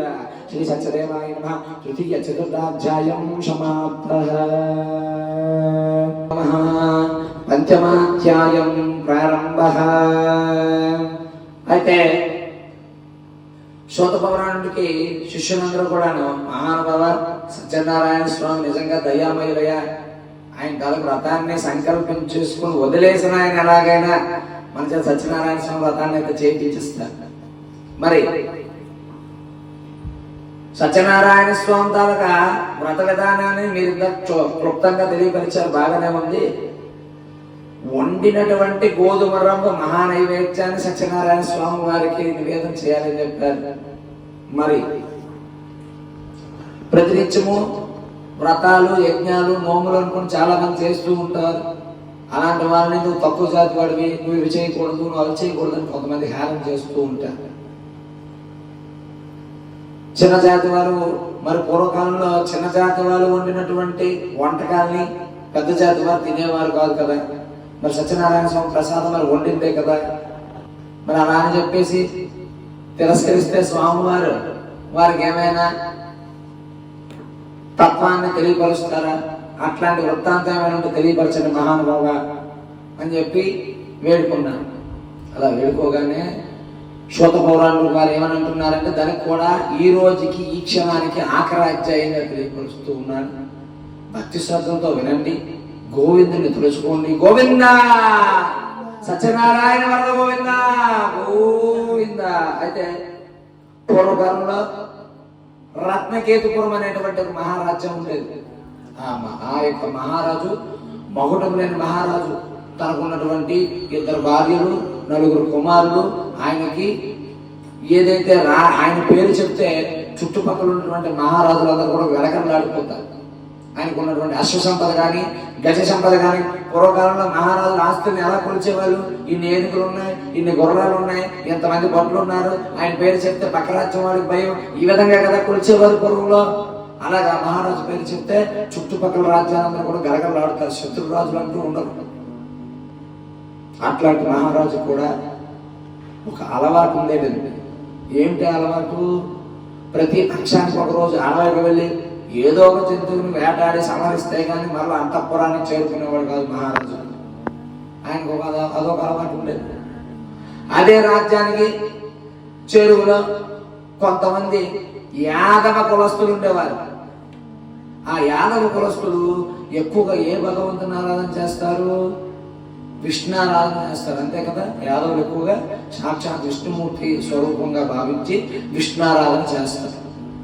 మరి అదే రాజ్యానికి ఒక కుగ్రామం, ఒక చిన్న గ్రామంలో యాదవ కులస్తులు అందరూ కలిపి ఒక గ్రామంలో ఉండేవారు. అయితే వీరిది ఏ రాజ్యం? రత్నకేతుపురం అనేటువంటి ఒక రాజ్యం. అంటే విష్ణు ఆరాధన అంటే ఎక్కువగా వెంకటేశ్వర స్వామి అవ్వచ్చు, సింహాద్రప్పన్ అవ్వచ్చు, సత్యనారాయణ స్వామి అవ్వచ్చు, శ్రీకృష్ణుడు అవ్వచ్చు, ఇలాగా విష్ణుమూర్తి సంబంధించినటువంటి ఆరాధన చేస్తూ ఉండేవాళ్ళు. రత్నకేతుపురం అంటే ఎక్కువగా సత్యనారాయణ స్వామిని ఆరాధన చేస్తూ ఉండేవారు వారు. అయితే వారు రానే వైశాఖ మాసం వచ్చింది. యాదవ కులస్తులందరికీ కూడా వైశాఖ మాసం వస్తే పండగ. ప్రతిరోజు వాళ్ళు ఏదో పండగ చేస్తూనే ఉంటారు. వారి ఇళ్లలో, వారి వీధుల్లో, వారి యొక్క గ్రామాల్లో వారందరూ ఎక్కడైతే సమూహంగా ఉంటారో అక్కడ ప్రతినిత్యం కూడా ఏదో విష్ణారాధన జరుగుతూ ఉంటుంది. అయితే ఈ యాదవ కులస్తులు ఉన్నటువంటి గ్రామంలో కూడా వారు ఒక వైశాఖ మాసంలో ఏమని నిర్ణయం తీసుకున్నారంటే, మనం ఈ యొక్క మొత్తం వైశాఖ మాసంలో రోజుకొక ఇంట్లో సత్యనారాయణ స్వామి వ్రతాన్ని చేసుకుందాం అనుకున్నా. మనం కూడా సంకల్పించుకున్నాం కదా, కార్తీక మాసంలో రోజుకొక ఇంట్లో శివాభిషేకం చేద్దామని చెప్పేసి ఎలా అయితే సంకల్పించేసుకున్నామో అలాగా రోజుకొక ఇంట్లో సత్యనారాయణ స్వామి వ్రతాన్ని చేద్దామని చెప్పేసి సంకల్పించేసుకున్నారు. అలా సంకల్పంలో భాగంగా మరి ఆ యాదవ కులస్తులు వారి పని ఏమిటంటే, పూర్వంలో గొర్రెలు, మేకలు, ఆవులు ఏవైతే ఉన్నాయో అవన్నీ తీసుకెళ్లి అడవుల మేతకు వెళ్ళడం, వచ్చినటువంటి పాలు ఏవో మార్పిడి విధానంలోనూ ఏదో విధంగా వ్యాపారం చేసుకున్నాం, ఏదో విధంగా వాళ్ళు జీవనం సాగిస్తూ ఉండేవారు. వారికి ఉన్నటువంటి గొర్రెల్ని పొలంలో మందలు కొట్టి ఆ మందల ద్వారా ఏదో ఒక ధనమో రుణమో వస్తే సంపాదించుకొని అలాగే జీవనం సాగిస్తూ ఉండేవారు. మరి జీవనోపాధి కూడా అదే. మరి అట్లాంటి పరిస్థితుల్లో ఉన్నటువంటి ఈ యొక్క యాదవ కులస్తులందరూ కూడా మరి సత్యనారాయణ స్వామి వ్రతాన్ని ఆ రోజు మొత్తం భోజనాలు, అన్న సంతర్పణ అన్ని అక్కడే చేసుకుందాం అని చెప్పి పండగలలాగా చేసుకుందాం అని చెప్పి నిర్ణయించుకున్నారు. మరి వారికి ఉన్నటువంటి గోవులు, గొర్రెలు వారి పరిస్థితి ఏమిటని అనుకున్నా, ఏముంది వేసవికాలమే కదా వైశాఖ మాసం అంటే, తెల్లవారుసారికల్లా కొద్ది సద్దన్నం తినిపించేసి మరి కొద్ది సద్ది మోకించి మన పిల్లలు పంపించేద్దాం అడవులోకి. ఫలానా అడవుకు వెళ్ళిపోయి మధ్యాహ్నం వయసరికల్లా సద్ది తినేసి తిరిగి ప్రయాణానికి సాయంత్రం కల్లా చేరిపోతారు. మనం మాత్రం చక్కగా పూజలు చేసుకోవచ్చు అని చెప్పి నిర్ణయం తీసుకున్నారు. మరి అలా అనుకున్న విధంగా అలాగే చేస్తూ ఉన్నారు. చేస్తూ ఉన్న సందర్భంలో చిన్నపిల్లలు కదండి, ఆ తెచ్చినటువంటి పళ్ళు కానీ ప్రసాదం కోసం తీసుకొచ్చినటువంటి జీడిపప్పు, కిస్మిస్, బాదం ఏవైతే ఇవన్నీ చూస్తూ ఉన్నారు. వాళ్ళు చూస్తూ ఉంటే ఆశపడి చేయి వేస్తున్నప్పుడల్లా తల్లి ఏమని చెప్తుంది, తల్లిదండ్రి ఏం చెప్తున్నారు, అలా తీసుకోకూడదు ఆయన, ప్రసాదంగా ఉండాలి, స్వామివారికి నైవేద్యం పెట్టాలి, నైవేద్యం పెట్టిన అందరూ పంచిన తర్వాత మనం తినాలి అని చెప్పి పిల్లలకు నచ్చ చెప్పి పంపించేస్తున్నారు. నీకెందుకు సాయంత్రం వచ్చేసరికి కానీ ఉంచుతానని చెప్తున్నారు. కానీ మంద ఎక్కువైతే మజ్జిగ పలసన అయిపోద్ది అన్నట్టుగా పిల్లల సంగతి మర్చిపోయి పెద్దవాళ్ళు తినేస్తున్నారు. ఈ పిల్లలందరూ కూడా ఒకరోజు అడవులో ఆ తెచ్చినటువంటి ఆవుల్ని, గొర్రెలందరినీ ఒక దగ్గర మంద కొట్టేసి కూర్చున్నారు. అరే నిన్న మీ ఇంట్లో సత్యనారాయణ స్వామి వ్రతం చేశారు, మన మా ఇంట్లో వెంకటేశ్వర స్వామి భజన చేశారు, ఏవేవో ప్రసాదాలు పళ్ళు అన్ని తెస్తున్నారు, కానీ మనకేం ఇవ్వట్లేదురా, మనం అదేదో వండించుకొని తినేద్దామా అని అనుకున్నాం. సరే వండించుకొని తినేద్దామంటే అందులో ఉన్న ఒక తెలివైన కుర్రవాడు ఏమని చెప్పారంటే, అరే అది అలా ఉండకూడదు, ప్రసాదంగా అయితేనే తినాలన్నాడు. సరే ప్రసాదం అంటే ఇంకొకడు అన్నాడు, అది ప్రసాదం అవ్వాలంటే పూజ చేస్తేనే ప్రసాదం అవుతుంది అన్నాడు. మరి పూజ అంటే మరి గోల్డ్ వస్తు సంబరాలు ఉండాలి, గోల్డ్ ఖర్చులతో కూడుకున్నది, మన దగ్గర ఏముంటారా అన్నాడు.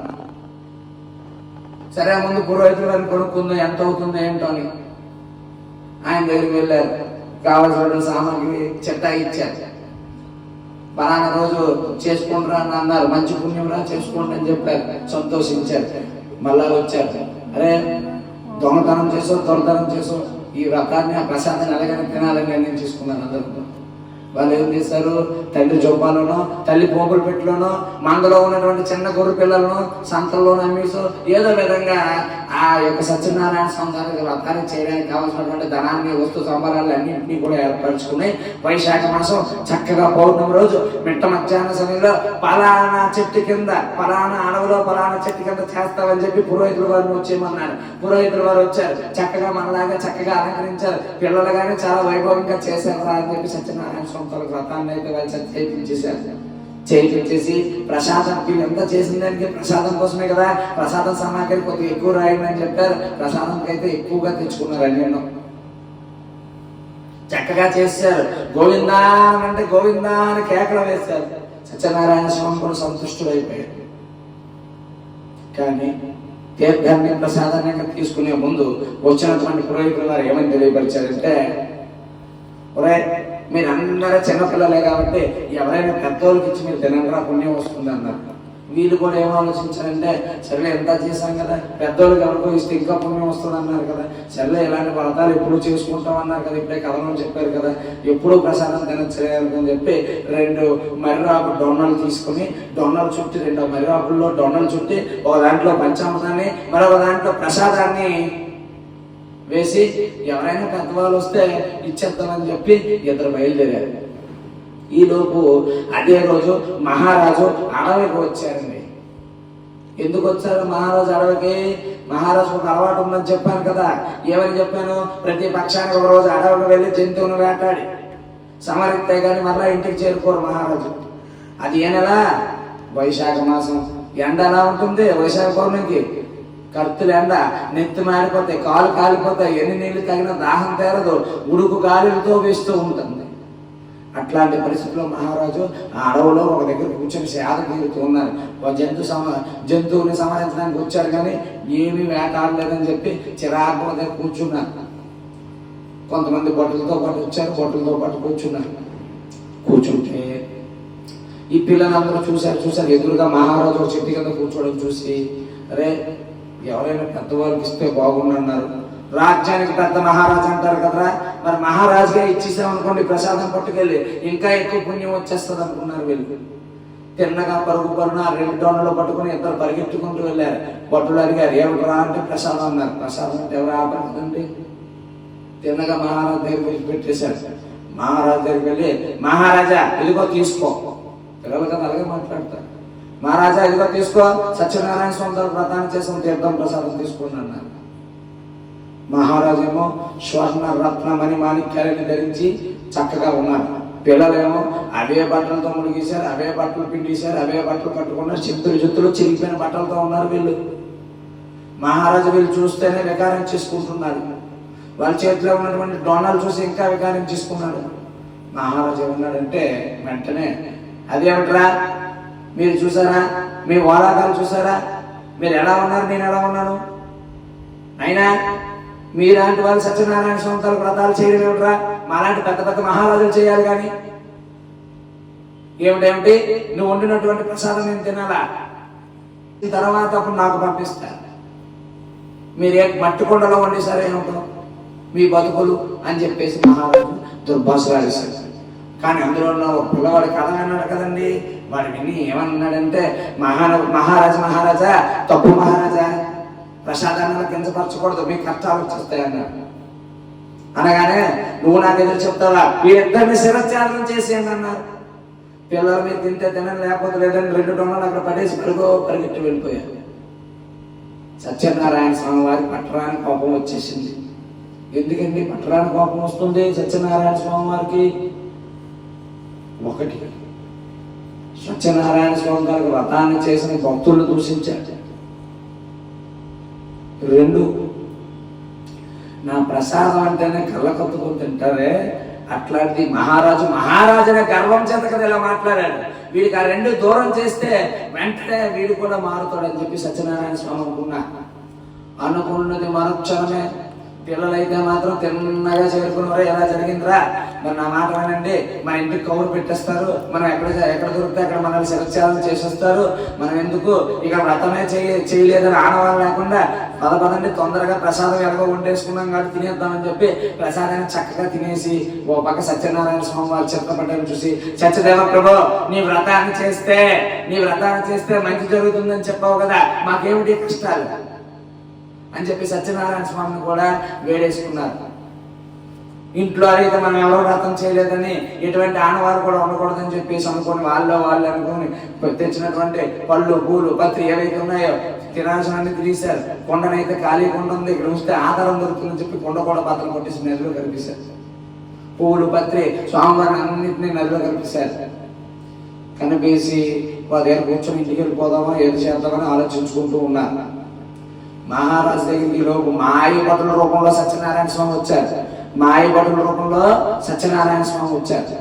వచ్చి మహారాజా మీరు ఇంకా ఇక్కడ ఉన్నారేంటి మహారాజా, మన రాజ్యం మీద శత్రురాజును అందరూ ఏకమైపోయి దండెత్తేశారు మహారాజా, మీ యొక్క 4 కుమారుల్ని శిరచ్ఛేదనం చేశారు మహారాజా, మీ 2 భార్యల్ని మహారాణుల్ని వశపరుచుకున్నారు, మీరు ఎక్కడ కనిపిస్తే అక్కడ మిమ్మల్ని కూడా శిరచ్ఛేదనం చేసేస్తారు, మీరు అజ్ఞాతంలోకి వెళ్ళిపోండి నా మాట వినండి అని చెప్పి మాయ భటుల రూపంలో వచ్చినటువంటి సత్యనారాయణ స్వామి చెప్పారు. చెప్పగానే మహారాజు నిర్గాకపోయాడు. ఆయన తలుచుకుంటే ఎంతసేపు అండి, 2 క్షణాల్లో ఇలా ఉన్నటువంటి మహారాజు రాయగారు. అయితే మహారాజు ఏం చేయాలో తెలియక దిక్కుచోదన పరిస్థితుల్లో అలా నిర్గాకపోయి ఒక దగ్గర కూర్చుంటే ఆ యొక్క ఎప్పుడు కూడా పెద్ద వారందరికీ కూడా సలహాదారులు అనేవారు ఉంటారు. పూర్వకాలంలో మహారాజులు కూడా సలహాదారులు అని చెప్పేసి ఉంటారు కదండి. ఆ సలహాదారులు అనేటువంటి బ్రాహ్మణోత్తమును పిలిపించారు. అయ్యా, మన రాజ్యం మీద రాజులందరూ కలిపి దండెత్తేయడం ఏంటి, మన పేరు చెప్తేనే అందరూ గడగడలాడుతారు కదా, మన యొక్క గొప్ప రహస్యాలు ఏమైనా తెలిసిపోయా, మన దారులు ఏమైనా తెలిసిపోయా, రాజ్యంలో ప్రవేశించడానికి వాళ్ళకి ఎలాగా అంత ధైర్యం వచ్చింది అని చెప్పి ఇవన్నీ అడుగుతున్నాడు. అడిగి చివరిలో ఒక మాట అడిగాడు, మనం ఏదైనా తప్పు చేసి ఉంటామా అని అడగగానే సలహాదారులు వారు ఏమని చెప్పారంటే, మహారాజా అవన్నీ ఒక ఎత్తు అయితే మీరు కొన్ని క్షణాల క్రితం చేసింది మహా అపరాధం మహారాజా. పిల్లలు దేవునికి దండం పెడుతున్నప్పుడు మనం వారిని మందలించడమే చేసిన పెద్ద పొరపాటు. అలాంటిది సాక్షాత్తు శ్రీమన్నారాయణ స్వరూపమైనటువంటి సత్యనారాయణ స్వామి గారు వ్రతాన్ని చేసి నేరుగా నీ దగ్గరికి వచ్చి కాళ్ళ దగ్గర ప్రసాదం వస్తే నువ్వు ఎడంకాలతో ప్రసాదాన్ని తన్నేసావు మహారాజా. నువ్వు మహారాజునే గర్వంతోనే కదా మీరు తన్నేశారు. అందుకే సత్యనారాయణ స్వామి తాలూకు మాయ అయి ఉంటుంది. నా మాట వినండి, పరుగు ముందు పిల్లల దగ్గరికి వెళ్ళి ఆ తీర్థం ప్రసాదం తీసుకుందాం, తర్వాత ఆలోచిద్దాం అన్నారు. మహారాజే పరుగున పిల్లల దగ్గరికి వెళ్ళాడు. దైవానుగ్రహం లేనప్పుడు ఏది అంత సులువుగా దొరుకుతుందా? దొరకదు. మహారాజు కూడా ప్రసాదం కూడా దొరకదు. అయితే మహారాజు పరుగు వచ్చేస్తున్నాడు అని చెప్పి పిల్లలందరూ ఏమనుకున్నారు, అమ్మో మహారాజు నిజంగా చంపేయడానికి వచ్చేస్తున్నాడు అనుకుని చెట్టుకొకడు పుట్టకొకడు తొర్రల్లోని వీటిల్లోని అన్నింటిలో తాగుండిపోయారు. మహారాజు ఎంత వెతికినా అక్కడ ఎవరు కనిపించట్లేదు. పూజ అన్నారు, పత్ర అన్నారు, ప్రసాదాలు అన్నారు, ఏది అక్కడ ఏమీ లేవు. ఎందుకంటే పిల్లలు భయం అన్ని నెలలో కల్పించారు. మహారాజు అంత మాయిడా అనిపిస్తుంది. అనిపించి తిరగ్గా వెతక్గా మహారాజు సత్యదేవ ప్రభు నన్ను మన్నించవయ్యా అని చెప్పి మోకాలు వేసి పైకి చూశాడు, ఆకాశం పైకి. చూడగానే చెట్టు చిగురులో ఒక చిన్న పిల్లవాడు కనిపించాడు. ఒరే నిన్నేమి అనరా నాయన, దిగిరా అని చెప్పి బుజ్జగించాడు, బతిమలాడు. సత్యనారాయణ స్వామి వేడుకోవడం కోసం వచ్చానురా, నా మాట వినరాన్ని వాడి కిందకి దిగాడు. దిగ్గానే ఒరే ఇందాక మీరు చేసినటువంటి ప్రసాదం ఏదైతే ఉందో కొద్దిగా ఇవ్వండిరా అంటే వాడు ఏమన్నాడంటే, కోరెళ్తే కులం తక్కువన్నావు, నీకెందుకు ప్రసాదం, అయినా మేము వ్రతం చేసిందే ప్రసాదం తినడానికి, పురోహితులు వాళ్ళు చెప్పారని చెప్పి మీకు ఇచ్చాం, మీరేవో ఎలంకాలతో తినేశారు ప్రసాదాన్ని, ఒకటి మొత్తం తినేసి కుండ కూడా భద్రపరచం పెంకులు చూడండి ఇంట్లో కనిపిస్తున్నాయని చెప్పి. మరి మహారాజు కదా, తనకు ఉన్నటువంటి చేతికి ఉన్నటువంటి స్వర్ణ కడియాన్ని ఒకటి తీసిచ్చి, స్వర్ణ కంకణాన్ని తీసిచ్చి, ఊరిలోకి వెళ్ళి మళ్ళీ సామాగ్రి తీసుకురండిరా, మళ్ళీ ప్రసాదం వండేద్దాము, మళ్ళీ సత్యనారాయణ స్వామి వ్రతాన్ని చేద్దాము, అన్నీ తీసుకుంటారని అని చెప్పాడు. చెప్పగానే పిల్లలందరూ కూడా సంతోషించారు. ఓహో, నువ్వు నిజంగా దేవుడు అయ్యా సత్యనారాయణ స్వామి, ఇప్పుడే ప్రసాదం తిన్నాం, మళ్ళీ ప్రసాదం మాకు వస్తుంది, నిజంగా దేవాది దేవుడు అని చెప్పి పిల్లలందరూ గెంతులు వేసుకుంటూ ఊర్లోకి వెళ్ళి ఆ యొక్క పచారీ సామాన్ల దగ్గర నుంచి ఈ రాజుగారు ఇచ్చారని చెప్పి అది ఉంచమని చెప్పి ఆ పచారీ సామాగ్రి మొత్తం తీసుకొచ్చారు. ప్రసాదం సామాగ్రి మొత్తం ఏర్పాటు చేశారు, ముత్యాలు కలిశారు, అన్నీ చేశారు. కానీ బ్రాహ్మణోత్తం ఈసారి లేడు. అప్పుడు ఏమైందంటే, మహారాజా ఒక తమ్ముడు మాకు పైన చిన్న పసుపు ముద్ద పెట్టి గణపతి అనమన్నారు మహారాజా. ఒక వస్త్రాన్ని కలిసి ముత్యాలు వేసి దానిపైన ఆకులు ఒక వర్ష క్రమంలో పేర్చి నవగ్రహాలు అనమన్నారు మహారాజా. పంచలోక మార్గం అనమన్నారు మహారాజా. మీ తండ్రిని తలుసుకోమన్నారు మహారాజా. ఇవన్నీ చెప్పారు పిల్లలు. ఇందాక మీరెవర్రా సత్యనారాయణ స్వామి వారి వ్రతాన్ని చేయడానికన్నా మహారాజుకే వీళ్ళు గురువై కూర్చున్నారు ఇప్పుడు. అందుకే భగవంతుడు అటువారిని మార్చడానికి కొన్ని క్షణాలు చాలు. మనం గర్వంగా ఉన్నాం కదా అని నోటికొచ్చినట్టు అనేయడం, నోటికొచ్చినట్టు చేస్తే వాడి పరిస్థితి ఈ విధంగా మార్చేస్తాడు క్షణంలో భగవంతుడు.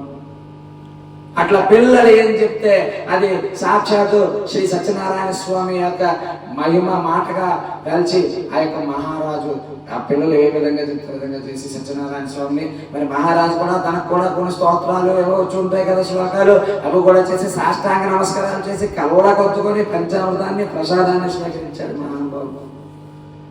స్వీకరించిన తర్వాత సత్యదేవ ప్రభో, నా రాజ్యాన్ని నాకు యథాస్థితిగా ఇస్తే రాజ్యంలో ప్రతి ఒక్కరి చేత సంవత్సరంలో ఒక్కరోజైనా నీ యొక్క వ్రతాన్ని చేయిస్తారని చెప్పి సంకల్పించేసుకున్నారు. మళ్ళీ మొక్కేసుకున్నారు. మొక్కేసుకుని ప్రసాదం నోట్లో వేసుకుని ఇలా వెనక తిరిగి చూస్తారు కల్లా నిజమైన బట్టలు వచ్చారు. వచ్చి మహారాజా మహారాజా మీరు ఇంకా రాలేదని చెప్పేసి మహారాణులు ఎదురు చూస్తున్నారు మంగళహారతులు పట్టుకొని.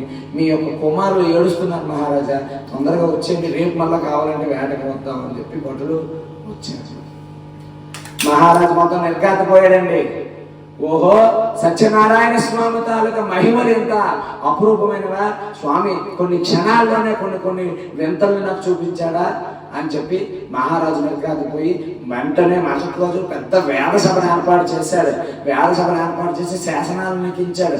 నేటిలాగైతే మన నత్తకేతుపురం రాజ్యంలో ఉన్నటువంటి ప్రజలందరూ కూడా సంవత్సరంలో ఒక్కరోజైనా వాళ్ళ ఇంటిలో సత్యనారాయణ స్వామి తాలూకు వ్రతాన్ని చేసుకోవాలని చెప్పేసి ఒక శాసనాన్ని ఏర్పాటు చేశాడు.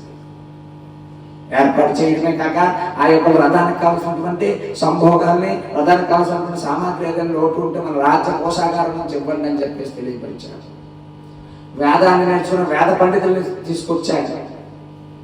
ఈ విధంగా అంగరంగ వైభవంగా సత్యనారాయణ స్వామి తాలూకు వ్రతాన్ని ప్రతినిత్యము కూడా రాజ్యంలో జరుగుతూ ఉండడం వల్ల, ఎందుకంటే సత్యనారాయణ స్వామి తాలూకు వ్రతాన్ని చేయాలంటే సత్యం ఆడాలి. అలాగా రాజ్యంలో ప్రజలందరూ కూడా ప్రతినిత్యం వ్రతాలు చేయడం వల్ల, సత్యనారాయణ స్వామిని కొలవడం వల్ల, సత్యాన్ని పలకడం వల్ల ఆ రాజ్యానికి సత్యపురం అనేటువంటి నామకరణంగా చేసుకున్నారు. అలా ఈ యొక్క మహారాజు యొక్క భక్తికి మెచ్చినటువంటి సత్యనారాయణ స్వామి ఒకనాడు కలలో కనిపించి, ఓ ఈ మహారాజా, మన రాజ్యంలో ఉన్నటువంటి రత్నగిరి పైన నేను వెలుస్తున్నానయ్యా, నాకు ఆలయాన్ని నిర్మించమయ్యా అని చెప్పారు కలలో. మరుసటి రోజు మహారాజు సామంతులు భటులు అందరితో కలిపి ఆ రత్నగిరి పైన వెతగ్గా ఒక పుట్టలో త్రిమూర్తాత్మక హిరణ్య గర్భ రమా సమేత వీర వెంకట సత్యనారాయణ స్వామి విగ్రహ రూపాల్లో ఇచ్చారు మహానుభావుడు. వెంటనే మహారాజు అప్పుడున్నటువంటి శాసనాలకు మూలకంగా, అప్పుడున్నటువంటి నిర్మాణ శైలికి మూలకంగా మహారాజు ఆలయాన్ని అయితే నిర్మించాడు. ఆలయాన్ని నిర్మించాడు కదా, కానీ ఒక ఆలోచన వచ్చింది మహారాజు. సత్యనారాయణ స్వామి అంటేనే వ్రతం అంటేనే సత్యనారాయణ స్వామి, మరి ఆలయాన్ని నిర్మిస్తే దర్శనం కోసం వచ్చేవారి కోసమే ఉంటుంది, అదేదో వ్రత మండపాన్ని నిర్మిస్తే వ్రతాలు కూడా ఇక్కడే చేసుకుంటారు కదా అని చెప్పేసి నిర్ణయం చేసుకున్నాడు మహానుభావుడు.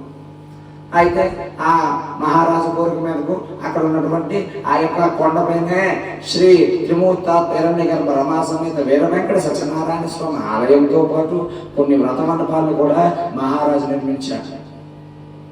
ఆ వ్రతమండపాన్ని నిర్మించి స్వామివారి యొక్క క్షేత్రాన్ని చేరుకుని, ఆ రత్నగిరి పైన చేరుకుని అక్కడ వ్రతాన్ని చేసుకుని స్వామివారి దర్శనం చేసుకుని తీర్థ ప్రసాదాన్ని స్వీకరించిన తర్వాత ఏదైతే కోరిక కోరుకోగానే తీరుతుంది, అంటే అనగానే కోరిక తీరుస్తున్నాడని చెప్పి నేడు ఆ క్షేత్రాన్ని అన్నవర క్షేత్రంగా మనందరము కూడా పిలుస్తున్నాము అంటే ఆ పిల్లలు ప్రసాదం తిందామనేటువంటి కోరిక నుంచి పుట్టినటువంటి క్షేత్రము.